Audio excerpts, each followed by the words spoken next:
আপনারা জানেন যে আমিও একজন ডক্টর, সো আমার মনে হয় যে ডক্টরদেরও প্রমোশন হওয়া উচিত। ইন দ্যাট কেস মঞ্জুর ভাই আমার ভেরি ক্লোজ। সো আর একটা ব্যাপার হচ্ছে যে বাংলাদেশ থেকে আমরা দেশের বাইরে কেন যাই? বিভিন্ন ট্রিটমেন্ট করার জন্য, উন্নত চিকিৎসা করার জন্য।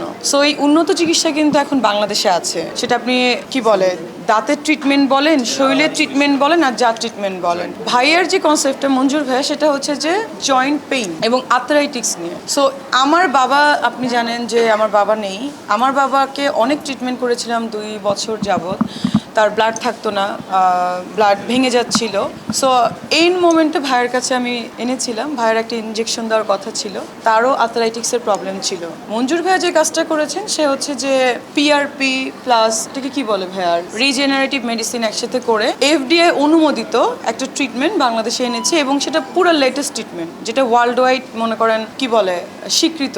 এবং এই ট্রিটমেন্টটা করলে যাদের হচ্ছে অস্থি মজ্জা যেটাকে বলে, বা অস্থি সন্ধির ক্ষয়, যেটা আমার আম্মুর আছে, বা আফটার 50 ইয়ার্স ওল্ডে দেখা যায় যে মানুষের কিন্তু হাড় ক্ষয় রোগ শুরু হয়, 40 থেকেই শুরু হয়, রাইট? মানে এটা যেন রোধ করা যায়, সেজন্য যে কি বলে কনসেপ্টগুলো, সে এটাকে নতুনভাবে এখানে ইনভেনশন করেছে।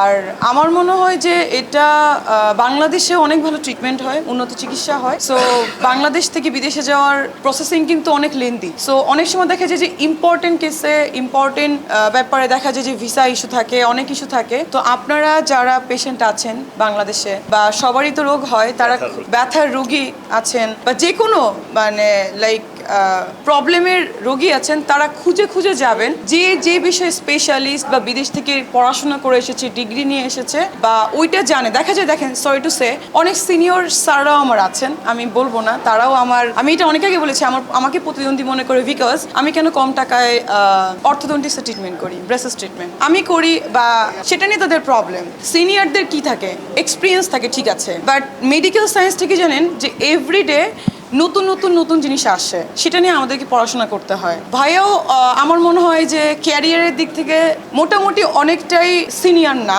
মিডিয়াম সিনিয়র, 10 ইয়ার্স, বাট ডক্টরদের দেখা যায় 25-30 ইয়ার্স এক্সপিরিয়েন্স, সেই সব ডক্টরের কাছে আমরা যাই। অফকোর্স আমি রেসপেক্ট করি অল অফ ডক্টরসকে যারা সিনিয়র, কারণ এইজেরও একটা ব্যাপার থাকে, পেশেন্ট দেখতে দেখতে একটা এক্সপিরিয়েন্স হয়ে যায়, আমি এটা না করছি না। বাট প্রবলেম হচ্ছে অনেক ডক্টরই দেখা যায় সিনিয়র, তারা জানে, কিন্তু নতুন মেডিসিন যে তৈরি হচ্ছে সেটা জানে না। সো আমরা যারা এখন ইয়াং আছি, আমার যদি এক্সপিরিয়েন্স অনলি 4 ইয়ার্স, আমার কথা বলবো না। তো ভাইয়া কি করেছেন, সে তো অ্যাজ এ প্রফেশনাল, সে তার একটাই প্রফেশন ডক্টর। আমার তো অনেকগুলো প্রফেশন আছে, আমার কথা আমি নাই বলি। তো সে সেটাকে নতুন করে জয়েন্ট পেইন নিয়ে কথা বলার, আর্থ্রাইটিক্সের যে লেটেস্ট ট্রিটমেন্ট, আর্থ্রাইটিসের প্রবলেম কিন্তু আমারও আছে, এটা কিন্তু আমার জেনেটিক্যালি, ভাইয়া জানে, আমার নিজেরও আছে, আমারও হিমোগ্লোবিন কম থাকে, আমিও ভাইয়ের কাছ থেকে ট্রিটমেন্ট নিয়েছি।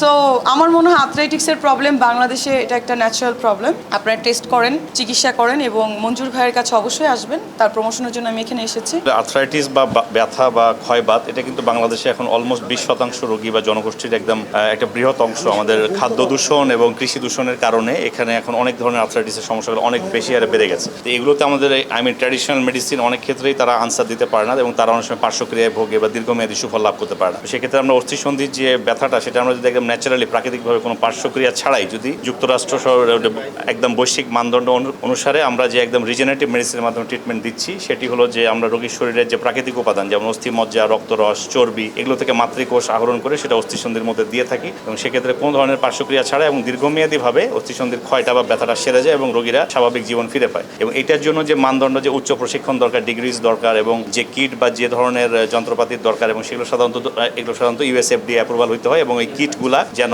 একদম ইনফেকশন ফ্রি ভাবে ব্যবহার করা যায়, সেই জন্য সেই ধরনের। এই ব্যাপারে আমাকে একজন প্রশ্ন করছিল, একজন ডক্টর, যে আপনারা কেন লিখেছেন এফডিআই অনুমোদিত? আমি বলি পিআরপি, এমফ্যাট, এগুলো এফডিআই অনুমোদিত টেস্ট টিউব বা মানে কি বলে কিটসগুলা এফডিআই অনুমোদিতই আনতে হয়। ওনারা হয়তো বুঝতে পারেনি, বা আমি জানি না, সরি টু সে। আমি বলি যে আমাদের হিউম্যান বডি থেকে যখন আমরা কোনো স্যাম্পল ব্যবহার করে আবার যে রোগীর স্যাম্পল তার মধ্যে আবার দিয়ে খেতে কোনো অনুমোদন লাগে না। তাহলে এফডিএ কথাটা কেন আসলো, যে যন্ত্রপাতি বা যে কিটসের মাধ্যমে ওটাকে বিশুদ্ধীকরণ করা হয় বা পৃথকীকরণ করা হয়, সেই কিটটা কিন্তু এই এফডিএ অনুমোদিত হতে হয়। তো সেক্ষেত্রে এটা যুক্তরাষ্ট্রের চিকিৎসায় এখন বাংলাদেশে পাওয়া সম্ভব হচ্ছে। আর আপনার দ্বিতীয় প্রশ্নের উত্তরে, যে বৃষ্টির বাবা আমার রোগী ছিলেন এবং লুপাসে ভুগছিলেন, এসএলই ছিল, তো আল্লাহর ইচ্ছায় উনি চিকিৎসা শেষ করার আগেই তার একটি দুর্ঘটনা ঘটে। তো আসলে আমরা যেটা দেখছিলাম যে এবং ওই সে সময় জেনেছিলাম যে সেও হচ্ছে লুপাসের পেশেন্ট। তো তার জন্য আমরা যে একদম লেটেস্ট যে ইমিউনোথেরাপি ছিল সেটা আমরা প্রেসক্রাইব করেছিলাম, কিন্তু বিশেষ মানে দুর্ঘটনার কারণে সেটি আর উনি নিতে পারেন। তো সেই থেকে ওনার সাথে আমার এই মেডিকেল সংযোগ।